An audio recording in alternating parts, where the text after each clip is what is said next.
Allora, siamo con Vincenzo Nuzzolese, siamo qui domenica 4 giugno, manifestazione all'aeroporto Marco Polo. Cosa chiedete? Allora, noi chiediamo, dopo 8 anni per gli handling, un rinnovo del contratto che sia un contratto buono. Le voci, ci parlano di aumenti ridicoli e addirittura vogliono mettere una franchigia sulla malattia.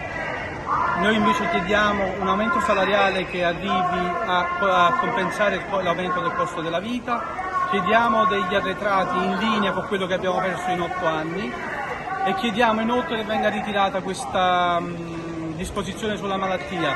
In aeroporto ci si ammala, le persone sono sfruttate, vengono assunte con contratti part-time e sistematicamente fanno 8, 9, 10 ore al giorno e quindi vanno in malattia per sfinimento.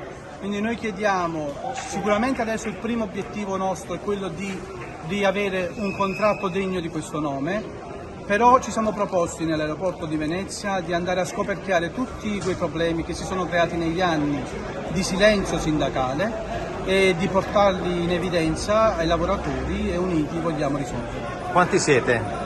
Al momento credo che siamo circa una 70 di iscritti, ma abbiamo tanti simpatizzanti, ma noi non facciamo un lavoro di tessere. Noi difendiamo tutti a prescindere. E quanti lavoratori rappresentate comunque della categoria? Nella categoria in Italia noi siamo un sindacato molto corposo. Siamo, lo posso dire con certezza, siamo il primo sindacato come numero di iscrizioni a livello nazionale, il primo sindacato in tutta Italia.